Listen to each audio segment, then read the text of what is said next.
The OIG took on this project because 42% of traffic fatalities in Louisiana are alcohol related. And we wanted to see whether the traffic court and the city attorneys who prosecute the cases were operating in accordance with state laws and best practices. We wanted to know whether the records were transferred efficiently and effectively. We wanted to make sure that all the tickets written ended up in traffic court being prosecuted. And what we found were very loose controls that made it easy for repeat offenders to slip through. We know that there are two different groups of DWI offenders. 3 to 5% of the drunk drivers account for 80%.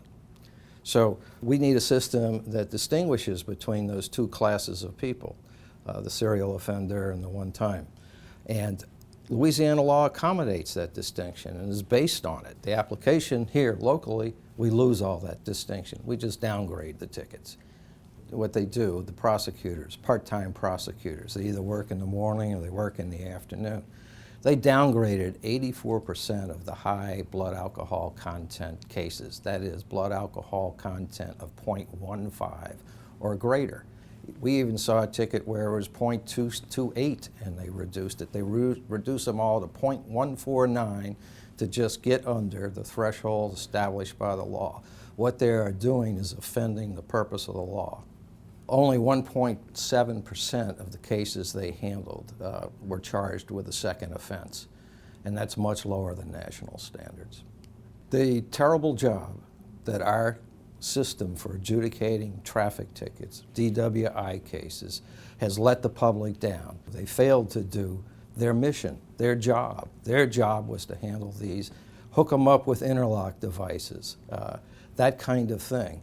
But when you take and just downgrade for administrative convenience all these cases, we have no effective enforcement of DWI laws. NOPD can do some things that would definitely improve the situation. The most important is a no refusal program. They actually had one planned in 2012 but didn't implement it. Jefferson Parish did in 2010. And what the program does is when someone refuses a breathalyzer test, the officer gets a subpoena to take a blood sample. And once you start doing that routinely, people stop refusing to take the breathalyzer test. DWI cases need to be handled better in New Orleans because it's degenerated into an administrative process that is ineffective as well as inefficient.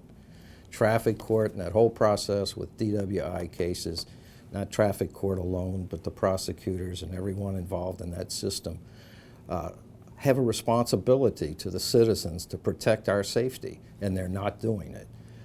We might as well not have a traffic court if DWI cases were what it's all about. I make an exception for Judge Shea, who does almost all the trials over there. But you would think that they would feel a responsibility to ensure that the law was being properly adjudicated, but apparently not.